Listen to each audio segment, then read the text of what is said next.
Our channel. ఈరోజు మనము వికారినామ సంవత్సరం అంటే 2019 మరి కన్యా రాశి ఫలితాలు ఏ రకంగా ఉన్నాయో తెలుసుకుందాం. మరి వికారినామ సంవత్సరం అంటే మనకి ఏప్రిల్ 5 నుంచి స్టార్ట్ అవుతుంది. మరి 2019లో కన్యా రాశి వారు ఎలాంటి నిర్ణయాలు తీసుకోవాలి, వాళ్ళకి ఆదాయ వ్యయాలు ఎలా ఉన్నాయి, అలాగే వాళ్ళకి గ్రహ సంచారం ఏ రకంగా ఉంది, ఇలాంటి విషయాలు మనం తెలుసుకుందాం. మరి కన్యా రాశి వారి ఆదాయం తీసుకున్నట్టయితే వికారినామ సంవత్సరంలో ఆదాయం 11, వ్యయం 5, రాజ్యపూజ్యం 4, అవమానం 5. ఈ రకంగా ఆదాయ వ్యయాలు కన్యా రాశికి ఉన్నాయండి.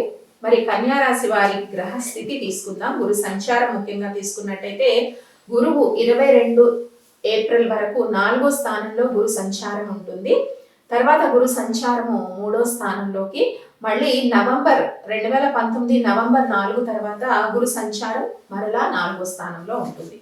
మరి శని సంచారం మనం తీసుకున్నట్టయితే శని సంచారము అర్ధాష్టమం కదా, 4వ స్థానంలో శని సంచారం చేస్తున్నారు.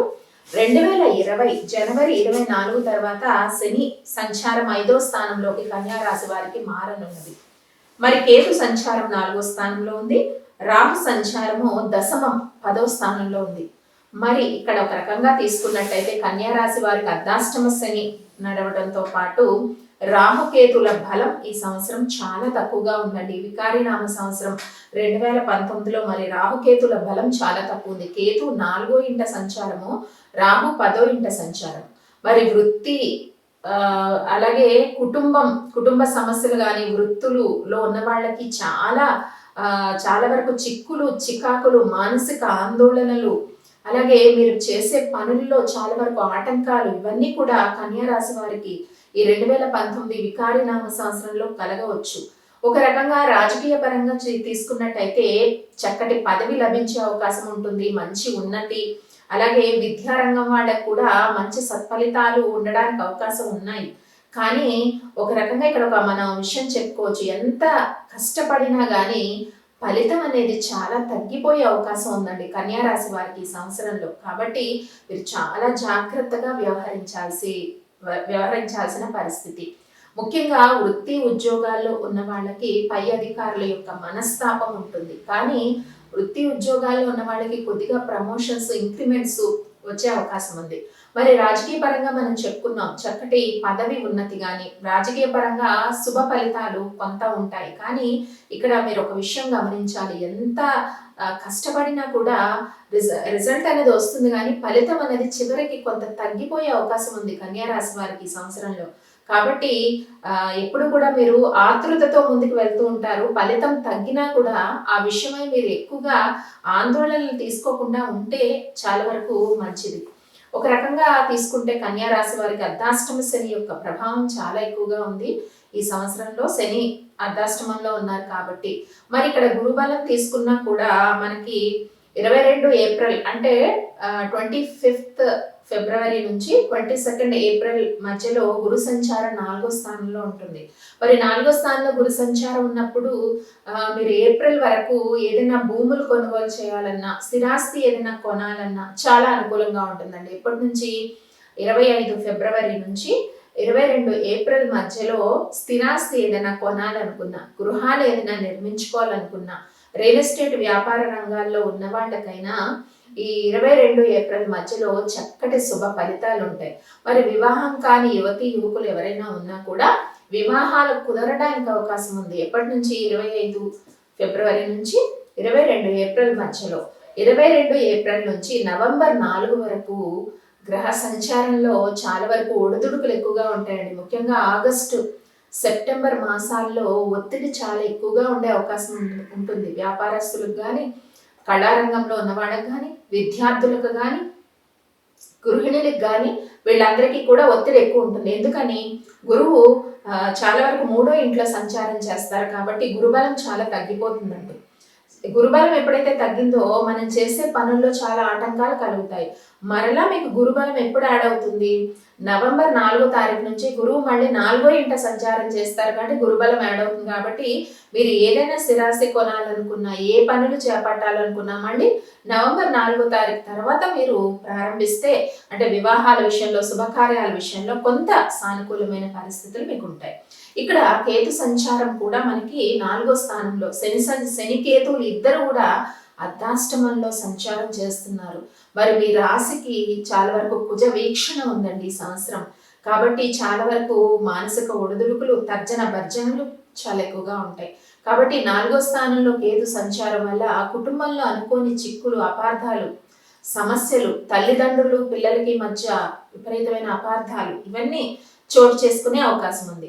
మరి రాహు దశమ స్థాన సంచారంలో ఉన్నారు కాబట్టి దశమ స్థాన సంచారము అంటే మీకు వృత్తుల్లో ఎలా ఉంటుంది అంటే ఏదో ఇంక్రిమెంట్ వచ్చేస్తుంది లేదా ఏదో ప్రమోషన్ వచ్చేస్తుంది అని ఆశ ఎక్కువగా కలిగిస్తాడు రాహు. కానీ చివరకు నిరాశ మిగలొచ్చు.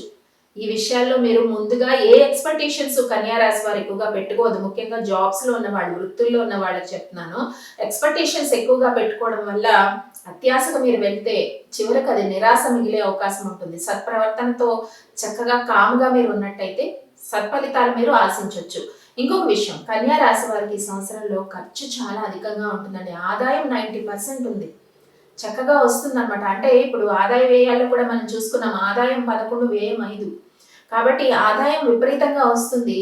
ఖర్చు ఆదాయం 90% వస్తే ఖర్చు 110% వెళ్ళిపోతుంది. కాబట్టి ఆదాయానికి ఏ లోటు ఉండదు కన్యా రాశికి ఈ సంవత్సరం, ఈ వికారీనామ సంవత్సరం. కానీ ఖర్చు అధికంగా ఉంటుంది. మీరు చాలా జాగ్రత్తతో వ్యవహరించాలి. మనకు వచ్చే ఆగస్టులో 2 అమావాస్యలు, 1 పౌర్ణిమ మధ్యలో వస్తున్నాయి. 2 అమావాస్యలు వస్తున్నాయి కాబట్టి వ్యాపారస్తులు, స్పెక్యులేషన్ రంగంలో ఉన్నవారు ఆగస్టు మాసంలో తగు జాగ్రత్తలు తీసుకోండి. ఆగస్టు, సెప్టెంబర్ మాసాల్లో మీరు తగు జాగ్రత్తలు తీసుకోవాలి. మధ్యలో మీకు 22 ఏప్రిల్ తర్వాత మధ్యలో ఏమైనా సమస్యలు వచ్చినా, ఏదైనా కొనుగోలు చేయాలనుకున్న స్థిరాస్తి ఏదైనా పెండింగ్ లో పడినా ఆందోళన పడద్దు. మళ్ళీ మీకు నవంబర్ 4 నుంచి కొంత గురుబలం ప్రారంభం అవుతుంది కాబట్టి స్థిరాస్తుల విషయంలో, వాహనాల విషయంలో మీరు ఏమాత్రం అసహనాన్ని ప్రదర్శించద్దు. వాహనాన్ని కొనుగోలు చేసుకోవాలనుకున్నా కూడా ఏప్రిల్ 22 లోపు కొనుగోలు చేయొచ్చు. పెద్ద వాహనాలు కొనుగోలు చేసుకోవాలనుకున్న వాళ్ళు, అలాగే స్థిరాస్తులు, గృహ నిర్మాణాలన్నీ కూడా మళ్ళీ నవంబర్ 4 తర్వాత కొద్దిగా ముందుకు సాగుతాయి. ఏ పని ప్రారంభించినా మధ్యలో చాలా ఒడిదుడుకులు అన్నది కన్యా రాశి వారికి ఈ వికారీనామ సంవత్సరంలో కనిపిస్తున్నాయి. కాబట్టి జాగ్రత్తతో వ్యవహరించండి. మరి చేసుకోవాల్సిన పరిహారాలు ఏంటి? చాలా వరకు గురువుకి పరిహారం చేయాలండి. గురువారం రోజు శనగలు దానం ఇవ్వండి. ఎందుకంటే గురువు ఏప్రిల్ 22 నుంచి నవంబర్ 4 వరకు మరి 3వ స్థానంలో సంచారం చేస్తారు కాబట్టి గురువారం శనగలు దానం చేయడం వల్ల, అలాగే దత్తాత్రేయ శ్లోకాలు పారాయణం చేయడం, చదవడం వల్ల చక్కగా గురువుకి శాంతి కలుగుతుంది. గణపతికి కూడా ఆరాధన చేయండి. ఎందుకంటే అర్ధాష్టమంలో కేతు ఉండడం వల్ల గణపతి ఆరాధన, అలాగే శనివారం శనేశ్వరుడికి తైలాభిషేకం ఇవన్నీ చేయించడం వల్ల, అలాగే శుక్రవారం రాహుకాలం వస్తుంది 10:30 నుంచి 12 మధ్యలో. ఈ రాహుకాలంలో సుబ్రహ్మణ్య స్వామికి అభిషేకము లేదా అంటే అమ్మవారికి కుంకుమార్చన, రాహుకాల దీపాలు పెట్టడం వల్ల చాలా వరకు రాహుకేతువులు యొక్క నెగిటివ్ ఫలితాన్ని మీరు చాలా వరకు తగ్గించుకోగలుగుతారు. కేవలం 22 ఏప్రిల్ అంటే 25th ఫిబ్రవరి నుంచి 22nd ఏప్రిల్ వరకు మాత్రమే గురుబలం ఉండి మరలా నవంబర్ 4 నుంచి గురుబలం పెరుగుతుంది. కాబట్టి ఈ రకంగా సంవత్సరం మధ్యలో చాలా ఒడిదుడుకులు మీకు ఎదురవ్వచ్చు. సాఫ్ట్వేర్ రంగానికి కానీ, హార్డ్వేర్ రంగానికి కానీ, రియల్ ఎస్టేట్ వ్యాపారాలు చేస్తున్న వాళ్ళకి, నూతనంగా వ్యాపారాలు ప్రారంభించాలనుకున్న వాళ్ళకి, భాగస్వామ్య వ్యాపారాల్లో ఉన్న వాళ్ళకి, వీళ్ళందరికీ కూడా సంవత్సరం మధ్యలో చాలా ఒడిదుడుకులు ఉన్నాయి. విద్యార్థులు కూడా అధిక శ్రమ పడాల్సి వస్తుంది. మరి సంవత్సరాంతం మళ్ళీ నవంబర్ 4 తర్వాత చక్కటి శుభ ఫలితాలు, కొంతవరకు ఆశించిన మేరకు మంచి ఫలితాలు రావచ్చు. ఖర్చు అధికంగా ఉంది. వాహనాలపైన ప్రయాణాలు చేసేటప్పుడు మీరు తగు జాగ్రత్తలు తీసుకోండి. లేదా అంటే చాలా వరకు వాహన ప్రమాదాలకి గురయ్యే అవకాశం ఉంటుంది కాబట్టి చెప్పిన పరిహారాలు చేసుకోండి. రాహుకాలం, శుక్రవారం రాహుకాలంలో రాహుకాల దీపం వెలిగించండి. శనివారం శనేశ్వరుడికి తైలాభిషేకం చేయించండి. గురువారం శనగలు దానం చేయడం వల్ల చాలా వరకు మీరు తలపెట్టిన పనులు ఈ వికారీనామ సంవత్సరంలో కొన్ని ఒడిదుడుకులు వచ్చినా చక్కగా విజయవంతంగా మీరు పూర్తి చేసుకోగలుగుతారు. వృత్తుల్లో ఉన్న వాళ్లకు పై అధికారులతో ఎక్కువగా గొడవలు పడద్దు. పై అధికారుల యొక్క మనస్తాపం మీకు ఎక్కువగా ఉంటుంది. ఆ విషయంలో శ్రద్ధ తీసుకోండి. కళారంగంలో ఉన్న వాళ్ళకు కూడా ఆటుపోట్లు ఎదురైనా కూడా మానసిక ధైర్యంతో ముందుకెళ్ళండి. భక్తి విపరీతంగా పెరుగుతుంది. కన్యా రాశి వారికి వికారీనామ సంవత్సరంలో భక్తి 98% పెరుగుతుంది. సక్సెస్ పర్సెంటేజ్ కేవలం 48 to 50% ఉంటే భక్తి 98% ఉంది. కాబట్టి భక్తిని పెంచుకోవడం వల్ల మీకు వచ్చే ఒడిదుడుకులు అన్ని కూడా మీరు తగ్గించుకునే అవకాశం ఉంటుంది. కాబట్టి కన్యా రాశి ఫలితాలు వికారీనామ సంవత్సరం 2019లో ఈ రకంగా ఉన్నాయండి. స్వస్తి.